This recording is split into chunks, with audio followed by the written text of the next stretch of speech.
नमस्कार, आप सभी का एक बार फिर से बहुत बहुत स्वागत है। आईजीआई एविएशन सर्विस की तरफ से ग्राउंड स्टाफ और लोडर की 1400 से ज्यादा पदों पर भर्ती निकली हुई है और उसमें जो सिलेक्शन होगा वो रिटन एग्जाम के माध्यम से होगा। उसको लेकर हमारे चैनल पे क्लासेस चल रही हैं। हम पहले भी एविएशन नॉलेज की एक क्लास लेकर आए थे जिसमें आप सभी का बहुत प्यार मिला। तो आज हमारी ये दूसरी क्लास होने वाली है। ये मिनी मैराथन टाइप की क्लास होगी। इस क्लास में हम टोटल 50 प्रश्नों को डिस्कस करेंगे, जिसमें 25 प्रश्न जनरल अवेयरनेस के होंगे और 25 प्रश्न एविएशन नॉलेज के होंगे। बहुत ही शानदार क्लास होने वाली है और इस क्लास से मैं आपको बोल रहा हूं कि 50 में से 20-25 क्वेश्चन तो डेफिनेटली आपके एग्जाम में फंसने वाला है। क्लास को बिल्कुल भी स्किप मत कीजिएगा और भैया चैनल को सब्सक्राइब जरूर कर दीजिएगा। पिछली वीडियो में कमेंट आए हैं, लाइक आए हैं, व्यूज आए हैं, लेकिन सब्सक्राइब आप लोगों ने नहीं किया है। तो मैं आप लोगों से निवेदन करूंगा कि चैनल को सब्सक्राइब जरूर कर लीजिएगा। हमें कमेंट बॉक्स में बताइएगा कि 50 में से आपने कितने क्वेश्चन को सही किए और हमें कमेंट बॉक्स में ये भी बताइएगा कि अगली क्लास आपको किस सब्जेक्ट की चाहिए। बिना किसी देरी के वीडियो में आगे बढ़ते हैं। पहला प्रश्न आपकी स्क्रीन पे है। पहले हम जनरल अवेयरनेस के क्वेश्चंस को डिस्कस करते हैं, फिर एविएशन नॉलेज पे जाएंगे। पहला प्रश्न है, भारत का राष्ट्रीय पशु कौन है? हाथी, शेर, बाघ या फिर हिरण? सही उत्तर कमेंट बॉक्स में बताइए। भारत का राष्ट्रीय पशु क्या है? बहुत सिंपल सा क्वेश्चन है और इसी तरह के क्वेश्चन आते हैं भैया। ऑप्शन नंबर सी, बाघ जो है, टाइगर, भारत का राष्ट्रीय पशु है। इसे 1973 में हमारे देश का राष्ट्रीय पशु घोषित किया गया था, जब टाइगर प्रोजेक्ट टाइगर जो है वो योजना शुरू हुई थी। उसके साथ ही बाघ को भारत का राष्ट्रीय पशु घोषित किया गया था। दूसरा प्रश्न आपकी स्क्रीन पे है, संयुक्त राष्ट्र संघ यूएनओ की स्थापना कब हुई थी? 1919 में, 1945 में, 1950 में या फिर 1930 में? सही उत्तर कमेंट बॉक्स में बताइए। बहुत सिंपल सिंपल इसी तरीके के क्वेश्चन आपके पेपर में देखने को मिलेंगे। संयुक्त राष्ट्र की स्थापना कब हुई थी? तो भैया सही उत्तर हो जाएगा ऑप्शन नंबर बी, 1945 में, जब द्वितीय विश्व युद्ध हुआ था। और द्वितीय विश्व युद्ध के जो विनाशकारी परिणाम हुए थे, उसी के बाद 24 अक्टूबर 1945 को यूएनओ की स्थापना की गई थी। अगला प्रश्न आपकी स्क्रीन पे है, संविधान सभा के अध्यक्ष कौन थे? डॉक्टर राजेंद्र प्रसाद, जवाहरलाल नेहरू, भीमराव अंबेडकर या फिर सरदार वल्लभ भाई पटेल? सही उत्तर कमेंट बॉक्स में बताइए। संविधान सभा के अध्यक्ष कौन थे? इस प्रश्न में बहुत सारे लोग कंफ्यूज हो जाते हैं, भीमराव अंबेडकर जी पे टिक लगा देते हैं, लेकिन ऐसा नहीं है। संविधान सभा के जो अध्यक्ष थे, प्रथम अध्यक्ष, वो डॉक्टर राजेंद्र प्रसाद थे। साथ ही साथ ये भारत के राष्ट्रपति भी थे, पहले राष्ट्रपति। जवाहरलाल नेहरू भारत के पहले प्रधानमंत्री थे। भीमराव अंबेडकर जी जो थे वो संविधान के निर्माता थे। और सरदार वल्लभ भाई पटेल भारत के पहले उप प्रधानमंत्री थे। अगली वीडियो में आगे बढ़ते हैं, अगले प्रश्न पे आगे बढ़ते हैं। सॉरी, जैसा कि मैंने बताया, डॉक्टर राजेंद्र प्रसाद संविधान सभा के अस्थायी अध्यक्ष थे। अगला प्रश्न है, भारत के पहले राष्ट्रपति कौन थे? अभी मैंने आपको इसका उत्तर बताया है, तो आप लोग निश्चित रूप से इस प्रश्न को गलत नहीं करेंगे। भारत के पहले राष्ट्रपति जो थे वो डॉक्टर राजेंद्र प्रसाद थे और भारत के जो दूसरे राष्ट्रपति थे वो सर्वपल्ली राधाकृष्णन थे। इस चीज का आप ध्यान दीजिएगा। और डॉक्टर राजेंद्र प्रसाद का जो कार्यकाल था वो 1950 से 1962 तक था। अगला प्रश्न आपकी स्क्रीन पे है, निम्नलिखित में से किस ग्रह को लाल ग्रह कहा जाता है? बृहस्पति को, मंगल को, शुक्र को या फिर यूरेनस को? सही उत्तर कमेंट बॉक्स में बताइए। निम्नलिखित में से किस ग्रह को लाल ग्रह कहा जाता है? तो भैया इसका सही उत्तर हो जाएगा ऑप्शन नंबर बी, मंगल ग्रह को लाल ग्रह कहा जाता है, क्योंकि इसकी सतह पर लोहे के ऑक्साइड पाए जाते हैं, इसी कारण ये लाल रंग का दिखता है और इसे लाल ग्रह कहा जाता है। भारत का पहला उपग्रह कौन था? प्रश्न संख्या 6, भारत का पहला उपग्रह कौन था? इनसैट, A1, भास्कर, आर्यभट्ट या फिर रोहिणी? वो कौन सा उपग्रह था जिसको भारत ने पहली बार अंतरिक्ष में भेजा था? तो ऑप्शन नंबर सी इसका सही उत्तर हो जाएगा। आर्यभट्ट भारत का पहला उपग्रह था जिसे 1975 में अंतरिक्ष में भेजा गया था और इसे भेजने में सोवियत संघ ने हमारी सहायता की थी। सोवियत संघ यानी कि आज के रसिया को उस समय सोवियत संघ कहा जाता था। अगला प्रश्न है, बड़ा इंपॉर्टेंट प्रश्न है, हरित क्रांति के जनक कौन माने जाते हैं? MS स्वामीनाथन, वर्गीज कुरियन, CN राव या फिर होमी जहांगीर भाभा? सही उत्तर कमेंट बॉक्स में बताइए। हरित क्रांति के जनक कौन माने जाते हैं? इसका सही उत्तर हो जाएगा option number A, MS Swaminathan को हरित क्रांति का जनक माना जाता है। हरित क्रांति की शुरुआत जो हुई थी उसका नेतृत्व किया था MS स्वामीनाथन ने। अगला प्रश्न आपके स्क्रीन पे है, और हरित क्रांति क्यों हुई थी भैया? भारत में पैदावार बढ़ाने के लिए, फसलों की पैदावार बढ़ाने के लिए हरित क्रांति हुई थी। ठीक है, भारत का सबसे बड़ा राज्य क्षेत्रफल के अनुसार कौन सा है? क्षेत्रफल के अनुसार भारत का सबसे बड़ा राज्य कौन सा है? उत्तर प्रदेश, मध्य प्रदेश, राजस्थान या फिर महाराष्ट्र? सही उत्तर कमेंट बॉक्स में बताइए। भारत का सबसे बड़ा राज्य क्षेत्रफल के अनुसार कौन सा है? तो भैया ऑप्शन नंबर सी, राजस्थान इसका सही उत्तर हो जाएगा। और अगर ये पूछ ले कि जनसंख्या की दृष्टि से भारत का सबसे बड़ा राज्य कौन है, तो उस केस में उत्तर प्रदेश सही उत्तर हो जाएगा। अगला प्रश्न है, लोकसभा में कुल कितने सदस्य होते हैं? लोकसभा में कुल कितने सदस्य होते हैं? 250, 500, 545 या फिर 552? सही उत्तर कमेंट बॉक्स में बताइए।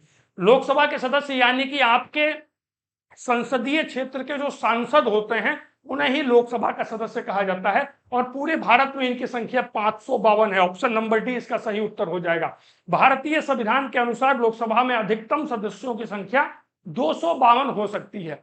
अगला प्रश्न है, गांधी इरविन समझौता कब हुआ था? गांधी इरविन समझौता कब हुआ था? 1928 में, 1931 में, 1942 में या फिर 1919 में? सही उत्तर कमेंट बॉक्स में बताइए। गांधी इरविन समझौता कब हुआ था? ऑप्शन नंबर बी इस प्रश्न का सही उत्तर हो जाएगा। 1961 में, 31 में गांधी इरविन समझौता हुआ था, जिसके बाद सवनीय अवज्ञा आंदोलन जो गांधी जी चला रहे थे उसको समाप्त किया गया था। अगला प्रश्न है, भारत छोड़ो आंदोलन किस वर्ष हुआ था? भारत छोड़ो आंदोलन किस वर्ष हुआ था? 1930, 1942, 1947 या फिर 1920? सही उत्तर कमेंट बॉक्स में बताइए। बहुत इंपॉर्टेंट प्रश्न है ये, बहुत सारी परीक्षाओं में पूछा जाता है और आपकी आईजीआई की परीक्षा में भी इसके पूछे जाने की संभावना है। भैया सही उत्तर हो जाएगा ऑप्शन नंबर बी। 1942 में भारत छोड़ो आंदोलन की शुरुआत हुई थी। 8 अगस्त 1942 को बंबई में इसका प्रारंभ हुआ था। बंबई जिसको आज हम किस नाम से जानते हैं? तो भैया मुंबई के नाम से जानते हैं। अगला प्रश्न आपकी स्क्रीन पे है, भारत को, महात्मा गांधी को राष्ट्रपिता सबसे पहले किसने कहा था? पंडित नेहरू ने, नेताजी सुभाष चंद्र बोस ने, सरदार पटेल ने या फिर डॉक्टर राजेंद्र प्रसाद ने? सही उत्तर एक बार कमेंट बॉक्स में बताइए। महात्मा गांधी को पहली बार राष्ट्रपिता किसने कहा था? ऑप्शन नंबर बी इसका सही उत्तर हो जाएगा। नेताजी सुभाष चंद्र बोस ने सबसे पहले महात्मा गांधी को राष्ट्रपिता कहा था। अगला प्रश्न है, राष्ट्रीय गान जनगण मन किसने लिखा था? राष्ट्रीय गान जनगण मन किसने लिखा था? बंकिम चंद्र चट्टोपाध्याय ने, रविंद्रनाथ टैगोर ने, सुभाष चंद्र बोस ने या फिर महात्मा गांधी ने? सही उत्तर कमेंट बॉक्स में बताइए। राष्ट्रगान के रचयिता कौन है? तो भैया रविंद्रनाथ टैगोर सही उत्तर हो जाएगा option number B. Rabindranath Tagore ने भारत के राष्ट्रीय गान जनगण मन के अलावा बांग्लादेश के राष्ट्रीय गान जिसको अमार सोनार बांग्ला कहते हैं उसकी भी रचना की है। और बंकिम चंद्र चट्टोपाध्याय जो है ये भारत के राष्ट्रीय गीत के रचनाकार हैं जो है वंदे मातरम। अगला प्रश्न आपकी स्क्रीन पे है, यूएनओ का मुख्यालय कहां पर स्थित है? अभी हमने डिस्कस किया कि 1945 में यूएनओ की स्थापना की गई थी द्वितीय विश्व युद्ध के बाद। और अब पूछ रहा है कि यूएनओ का मुख्यालय कहां पे है, हेडक्वार्टर कहां पे है? तो भैया ऑप्शन नंबर सी न्यूयॉर्क इसका सही उत्तर हो जाएगा। अमेरिका के न्यूयॉर्क शहर में संयुक्त राष्ट्र संघ का मुख्यालय स्थित है। ओलंपिक खेलों की शुरुआत कब हुई थी? ओलंपिक खेल जो आप देखते हैं उसकी शुरुआत कब हुई थी, कहां हुई थी? सॉरी माफ कीजिएगा, ओलंपिक खेलों की शुरुआत कहां हुई थी? फ्रांस से हुई थी, यूनान से हुई थी, अमेरिका से हुई थी या फिर ब्रिटेन से हुई थी? सही उत्तर हो जाएगा यूनान। अब आप बोलेंगे भैया ये यूनान कहाँ है, हम तो नाम ही नहीं सुने हैं। तो आज के समय में जो ग्रीस है, ग्रीस देश है, उसी को प्राचीन समय में यूनान के नाम से जाना जाता था। यूनान का एक बहुत महान सम्राट था जिसका नाम था सिकंदर, आपने जरूर उसके बारे में सुना होगा। और वो भारत तक आक्रमण करते हुए आ गया था, लेकिन सिंधु घाटी के क्षेत्र से उसको वापस लौटना पड़ा था क्योंकि चंद्रगुप्त मौर्य ने उसे रोक दिया था। यूनान में सबसे पहले यहाँ पे शुरुआत हुई थी। यूनान में एक जगह थी जिसको ओलंपिया के नाम से जाना जाता था, इसी को आधार बनाते हुए ओलंपिक कहा जाता है। ओलंपिया शब्द से प्रभावित है ओलंपिक। इतिहासकारों के अनुसार 776 ईसा पूर्व में सबसे पहले ओलंपिक खेल आयोजित किए गए थे। भारत छोड़ो अभियान किसने शुरू किया था? सही उत्तर कमेंट बॉक्स में बताइए। भारत छोड़ो अभियान किसने शुरू किया था? अरविंद केजरीवाल, महात्मा गांधी और अन्ना हजारे, बाल गंगाधर तिलक? तो भैया इसका सही उत्तर हो जाएगा option number B Mahatma Gandhi. ठीक है। भारत का पहला महिला प्रधानमंत्री कौन बनी? भारत की पहली महिला प्रधानमंत्री कौन बनी? प्रतिभा पाटिल, इंदिरा गांधी, सोनिया गांधी या फिर सुषमा स्वराज? सही उत्तर कमेंट बॉक्स में बताइए। भारत की पहली महिला प्रधानमंत्री कौन है? तो भैया option number B, Indira Gandhi इसका सही उत्तर हो जाएगा। अब अगर पूछ ले कि भारत की पहली महिला राष्ट्रपति कौन है, तो प्रतिभा देवी सिंह पाटिल भारत की पहली महिला राष्ट्रपति हैं। ठीक है। पंचायती राज्य व्यवस्था की शुरुआत किस राज्य से हुई थी? बिहार से, राजस्थान से, उत्तर प्रदेश से या फिर गुजरात से? सही उत्तर कमेंट बॉक्स में बताइए। पंचायती राज्य व्यवस्था की शुरुआत सबसे पहले किस राज्य से हुई थी? तो भैया राजस्थान से हुई थी। राजस्थान के नागौर जिले में पहली बार पंचायती राज्य व्यवस्था की शुरुआत हुई थी और तारीख थी 2 अक्टूबर 1959। अगला प्रश्न आपके स्क्रीन पे है, विश्व का सबसे बड़ा महाद्वीप कौन सा है? अफ्रीका, यूरोप, एशिया या फिर ऑस्ट्रेलिया? सही उत्तर कमेंट बॉक्स में बताइए। क्लास कैसी लग रही है भैया कमेंट में बताते चलिएगा और सब्सक्राइब करते चलिएगा। विश्व का जो सबसे बड़ा महाद्वीप है आप सभी जानते हैं, एशिया महाद्वीप विश्व का सबसे बड़ा महाद्वीप है। दूसरा सबसे बड़ा महाद्वीप कौन सा है? तो भैया दूसरा सबसे बड़ा अफ्रीका है। और सबसे छोटा कौन सा है? तो भैया ऑस्ट्रेलिया दुनिया का सबसे छोटा महाद्वीप है।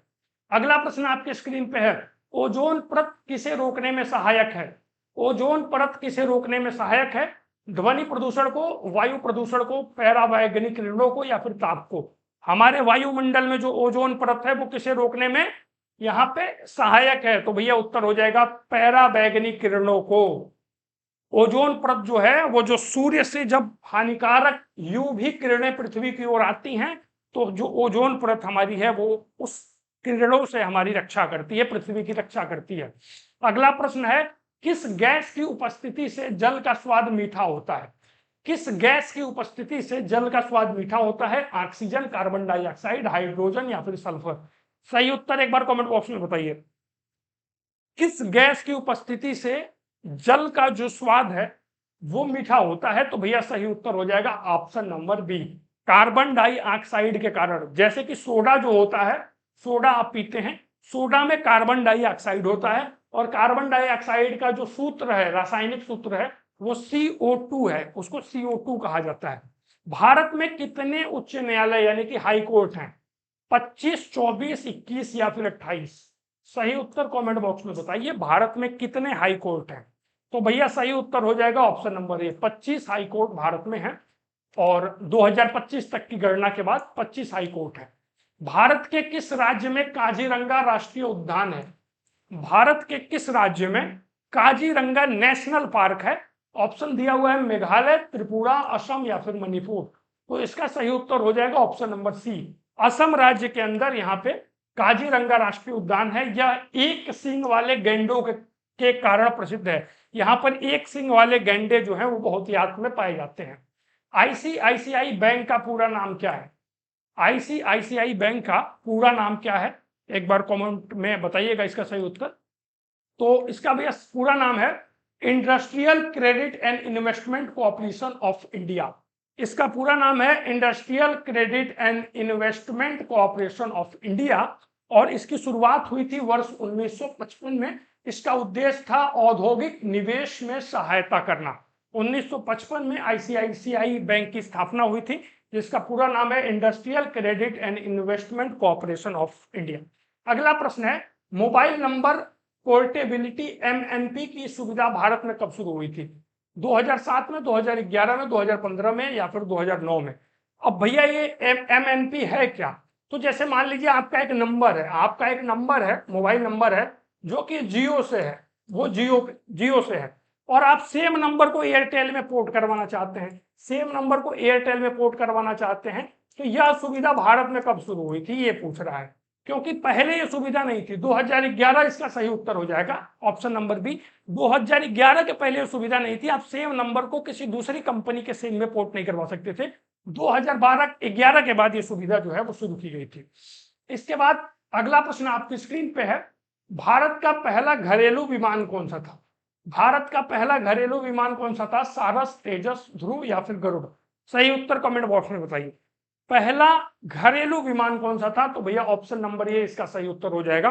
सारस भारत का पहला घरेलू एयरक्राफ्ट था जिसको NAL ने यहाँ पे विकसित किया था।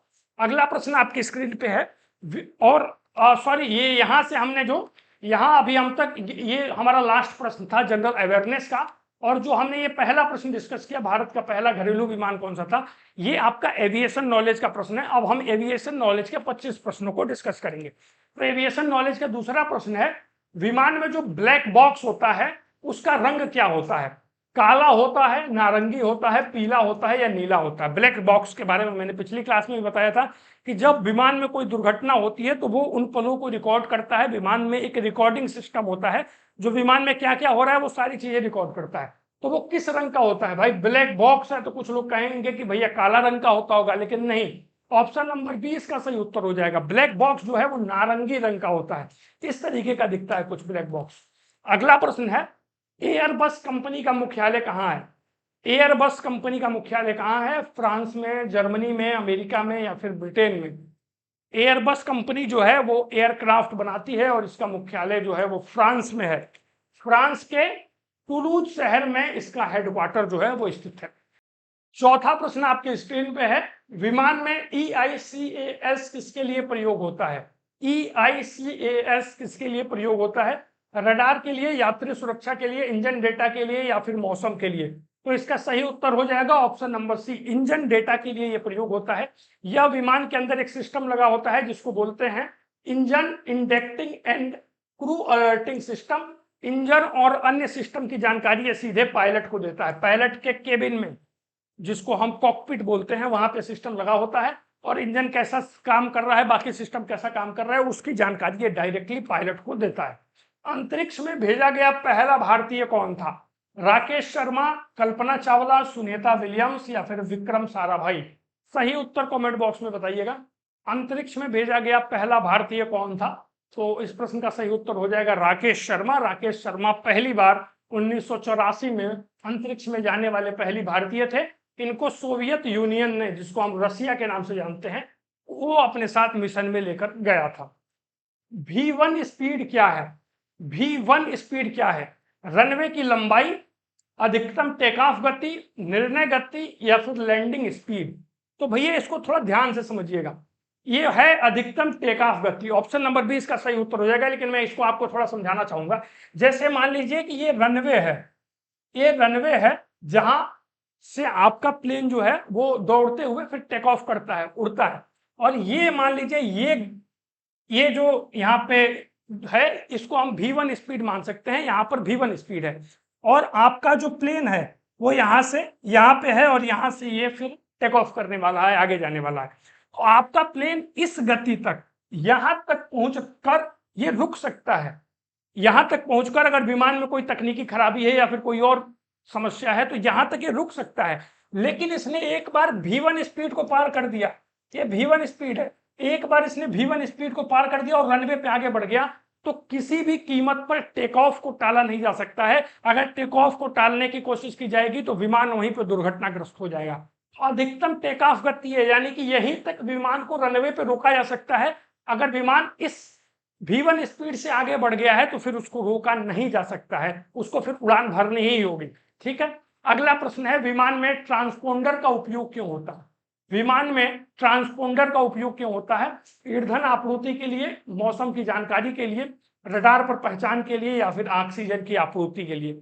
सही उत्तर कमेंट बॉक्स में बताइएगा। इसका सही उत्तर हो जाएगा ऑप्शन नंबर सी, रडार पर पहचान के लिए। ट्रांसपोंडर एक इलेक्ट्रॉनिक डिवाइस है जो विमान की पहचान और स्थिति देता है, यानी कि विमान जब उड़ रहा होता है तो यहाँ पे जो ATC है, एयर ट्रैफिक कंट्रोल है, वो कैसे पहचानेगा कि ये कौन सा विमान है? तो ट्रांसपोंडर करके एक इलेक्ट्रॉनिक डिवाइस लगी होती है जिसके माध्यम से ATC की पहचान होती है कि ये कौन सा विमान है, कहाँ उतरना है, कहाँ से आ रहा है, कहाँ जाना है। विमान की पूरी जानकारी ट्रांसपोंडर के माध्यम से यहाँ पे साझा की जाती है। भारत की पहली महिला पायलट कौन थी? कल्पना चावला, दुर्गा बनर्जी, सरला ठाकराल या फिर भावना कंठ? सही उत्तर कमेंट बॉक्स में बताइएगा। तो भैया सरला ठाकराल, ऑप्शन नंबर सी इस प्रश्न का सही उत्तर हो जाएगा। 1936 में वो केवल 21 वर्ष की आयु में पायलट का लाइसेंस पाने वाली पहली भारतीय महिला थी। अगला प्रश्न है, भारत में विमानन मंत्रालय का नाम क्या है? भारत में जो एविएशन मिनिस्ट्री है उसका नाम क्या है? रक्षा मंत्रालय, रेलवे मंत्रालय, नागरिक उड्डयन मंत्रालय या फिर परिवहन मंत्रालय? तो सही उत्तर हो जाएगा ऑप्शन नंबर सी, नागरिक उड्डयन मंत्रालय जो है भारत में विमानन मंत्रालय का कार्य करता है। और इसके मंत्री कौन है भैया? इसके वर्तमान मंत्री हैं किंजरापू राममोहन नायडू। किंजरूपू राममोहन नायडू इसके वर्तमान मंत्री हैं। अगला प्रश्न है HSI क्या दिखाता है? HSI क्या दिखाता है? ऊंचाई, इंजन, स्थिति, दिशा या फिर गति? सही उत्तर कमेंट बॉक्स में बताइएगा। ऑप्शन नंबर सी इस प्रश्न का सही उत्तर हो जाएगा। HSI जिसको हम हॉरिजॉन्टल सिचुएशन इंडिकेटर बोलते हैं, यह एक नेविगेशन उपकरण होता है जो विमान को दिशा और रास्ता दिखाता है। विमान को दिशा और रास्ता दिखाता है, जिसको हम हॉरिजॉन्टल सिचुएशन इंडिकेटर के नाम से जानते हैं। जेट फ्यूल को क्या कहा जाता है? जेट फ्यूल को क्या कहा जाता है? डीजल, केरोसिन, ATF या फिर पेट्रोल? जेट फ्यूल क्या है? तो भैया जेट फ्यूल वो तेल है, वो ऑयल है जिसके माध्यम से विमान को उड़ाया जाता है। जैसे आपके बाइक में पेट्रोल लगता है, जैसे आपके कार में पेट्रोल लगता है, डीजल लगता है, वैसे ही प्लेन में क्या लगता है? जेट फ्यूल लगता है। इसको ATF भी कहा जाता है, एविएशन टरबाइन फ्यूल भी इसको कहा जाता है, और यह एक प्रकार का, एक विशिष्ट प्रकार का केरोसिन होता है। ठीक है, अगले प्रश्न पे बढ़ते हैं। फ्लाइट डेटा रिकॉर्डर को आमतौर पर क्या कहा जाता है? हमने इस प्रश्न को 2-3 बार डिस्कस कर लिया है, तो उम्मीद है आप इस प्रश्न का गलत उत्तर नहीं देंगे। ऑटो पायलट कहा जाता है, ब्लैक बॉक्स कहा जाता है, जेट पैक कहा जाता है या फिर इंजन मॉनिटर कहा जाता है? सही उत्तर बताइएगा। फ्लाइट डेटा रिकॉर्डर को क्या कहा जाता है? तो भैया ब्लैक बॉक्स कहा जाता है। ब्लैक बॉक्स के अंदर ही सारे डेटा फ्लाइट के रिकॉर्ड होते हैं। भारत में सबसे ऊंचाई पर स्थित एयरपोर्ट कौन सा है? Leh airport, Srinagar airport, Manali airport या फिर शिमला एयरपोर्ट? सही उत्तर कमेंट बॉक्स में बताइए। भारत में सबसे ऊंचाई पर स्थित एयरपोर्ट कौन सा है? ऑप्शन नंबर ए इसका सही उत्तर हो जाएगा। लेह एयरपोर्ट जो है, जिस एयरपोर्ट का नाम है कुशोक बकुला रिपोंछे एयरपोर्ट, जो समुद्र तल से 3256 मीटर की ऊंचाई पर स्थित है, ये भारत का सबसे ऊंचा एयरपोर्ट है। अगला प्रश्न है किस यंत्र से मौसम की जानकारी मिलती है? किस यंत्र से मौसम की जानकारी मिलती है? रडार से, गियरस्कोप से, अल्टीमीटर से या फिर वेदर रडार से? सही उत्तर कमेंट बॉक्स में बताइए। किस यंत्र से मौसम की जानकारी मिलती है? तो भैया ऑप्शन नंबर डी इसका सही उत्तर हो जाएगा। वेदर रडार लगा होता है सारे प्लेन के अंदर, और वेदर रडार के माध्यम से ही पायलट को मौसम की जानकारी मिलती है कि मौसम कैसा है। एयरक्राफ्ट का नोज गियर क्या होता है? एयरक्राफ्ट का नोज गियर क्या होता है? पंख, पिछला पहिया, अगला पहिया या फिर इंजन? सही उत्तर कमेंट बॉक्स में बताइएगा। देखिए थोड़ा सा पेन गिर गया है। विमान का नोज गियर जो है वो क्या होता है? तो सही उत्तर हो जाएगा ऑप्शन नंबर सी। अगला पहिया जो विमान का होता है उसको नोज गियर कहा जाता है। ठीक है, और ये लैंडिंग के दौरान दिशा नियंत्रण में सहायता करता है। ऑटो पायलट का मुख्य कार्य क्या है? इंजन चालू करना, पायलट को आराम देना, विमान को स्थिर उड़ान में रखना या फिर गियर बदलना? सही उत्तर कमेंट बॉक्स में बताइए। तो इसका सही उत्तर हो जाएगा ऑप्शन नंबर सी, विमान को स्थिर उड़ान में रखना ऑटो पायलट का काम होता है। एक सिस्टम होता है विमान के अंदर ऑटो पायलट, यानी कि एक ऊंचाई पर एक दिशा में जब विमान पहुंच गया तो पायलट ऑटो पायलट मोड पे उसको सेट करके आराम कर सकता है, वो विमान अपने आप उड़ता है फिर। लेकिन ये उसी रूट पे उड़ेगा जिसकी उसको जानकारी है। अगर मैनुअल उड़ाना है, किसी नए रूट पे जाना है, तो फिर मैनुअल उसको उड़ाना पड़ेगा। ठीक है, फ्लैप्स का मुख्य कार्य क्या होता है? दिशा बदलना, गति बढ़ाना, लिफ्ट और ड्रैग बढ़ाना या फिर विमान को बंद करना? फ्लैप्स जो होते हैं वो प्लेन के विंग में लगे होते हैं, इनका मुख्य कार्य क्या होता है? तो लिफ्ट और ड्रैग को बढ़ाना इनका जो है मुख्य कार्य होता है, और ये टेक ऑफ और लैंडिंग को नियंत्रण करने में मदद करते हैं। अगला प्रश्न है उड़ान भरते समय विमान सबसे पहले क्या करता है? उड़ान भरते समय विमान सबसे पहले क्या करता है? लैंडिंग गियर बंद करता है, ऑक्सीजन रिलीज करता है, फ्यूल टैंक बंद करता है या फिर विंग बंद करता है? क्या है सही उत्तर बताइएगा। तो भैया लैंडिंग गियर को सबसे पहले बंद करता है। लैंडिंग गियर यानी कि विमान के जो पहिए होते हैं उनको लैंडिंग गियर कहा जाता है। तो उड़ान भरने के दौरान सबसे पहले लैंडिंग गियर को विमान बंद करता है, जिससे एरोडायनेमिक ड्रैग जो है वो कम होता है। अगला प्रश्न है हवा में विमान को स्थिर रखने में कौन मदद करता है? इंजन, विंग्स, टेलपिन या फिर नोज? सही उत्तर कमेंट बॉक्स में बताइएगा। विमान को हवा में स्थिर रखने के लिए कौन मदद करता है? तो ऑप्शन नंबर सी इसका सही उत्तर हो जाएगा। टेलपिन विमान को स्थिर रखने में मदद करता है। आपने देखा होगा विमान में जो सबसे पीछे की साइड होती है उसमें ऊपर की साइड में इस तरह की एक आकृति होती है, एक इस तरीके का एक जो है वो सिस्टम होता है, इसी को टेलपिन कहते हैं या फिर वर्टिकल स्टेबिलाईजर कहते हैं। वर्टिकल स्टेबिलाईजर कहते हैं या फिर हिंदी में इसको टेलपिन भी कहते हैं। विमान के विंग में किसका भंडारण होता है? ऑक्सीजन का, पायलट बैकअप ईंधन या फिर सीटें? सही उत्तर कमेंट बॉक्स में बताइए। विमान का जो विंग होता है, जो उसके वो होते हैं, क्या बोलते हैं उसको, पर बोलते हैं, पर होते हैं, उसमें किस चीज को स्टोर किया जाता है? तो भैया ईंधन यानी कि फ्यूल को स्टोर किया जाता है। अधिकतर विमानों में जो फ्यूल टैंक होता है वो विंग के अंदर ही होता है, जिससे वजन का संतुलन भी बना रहता है। स्क्वाक 7700 का अर्थ क्या है? स्क्वाक 7700 का अर्थ क्या है?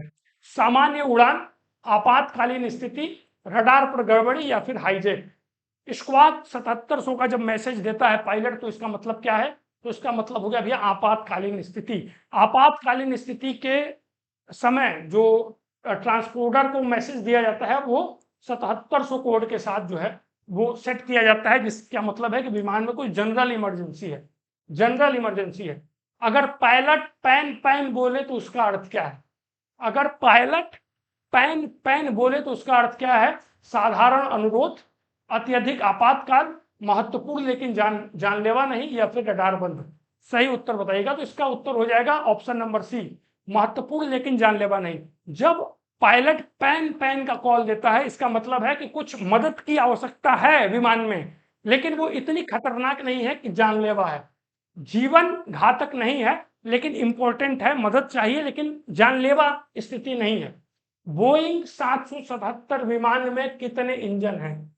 बोइंग 777 विमान में कितने इंजन हैं? एक है, दो है, तीन है या चार है? तो भैया ऑप्शन नंबर बी इसका सही उत्तर हो जाएगा। बोइंग 777 विमान में दो इंजन होते हैं और यह लंबी दूरी के उड़ान के लिए बनाया गया है, लंबी दूरी के उड़ान के लिए बनाया गया है। भारत का पहला ड्रोन आधारित एयरपोर्ट कौन सा है? चेन्नई, जयपुर, हैदराबाद या फिर आगरा? तो सही उत्तर कमेंट बॉक्स में बताइएगा। इसका सही उत्तर हो जाएगा Hyderabad, option number C. Hyderabad airport पहला ऐसा हवाई अड्डा है जहां सुरक्षा निगरानी में ड्रोन का उपयोग किया जाता है। और आज का अंतिम प्रश्न है, 50वां प्रश्न है, किस प्रकार का इंजन हेलीकॉप्टर में इस्तेमाल होता है? Diesel engine, electric engine, turboshaft engine या फिर टर्बोजेट इंजन? किस प्रकार का इंजन हेलीकॉप्टर में स्टार्ट होता है? तो भैया टर्बोसॉफ्ट इंजन जो है इस प्रश्न का सही उत्तर हो जाएगा। यह क्या करता है, इसमें जब फ्यूल डाला जाता है तो फ्यूल को जलाकर ये गैस उत्पन्न करता है और गैस के माध्यम से जो हेलीकॉप्टर के पंखे हैं वो मूव करते हैं। तो ये 50 प्रश्न थे, 50 इंपॉर्टेंट प्रश्न थे। 25 प्रश्न आपका इसमें से एविएशन नॉलेज का था और 25 प्रश्न आपका सामान्य जागरूकता यानी कि जनरल अवेयरनेस का था। ये क्लास आपको कैसी लगी हमें कमेंट बॉक्स में जरूर बताइएगा। मैं अगली क्लास में आप सभी से मिलता हूं, तब तक के लिए धन्यवाद। जय हिंद, जय भारत।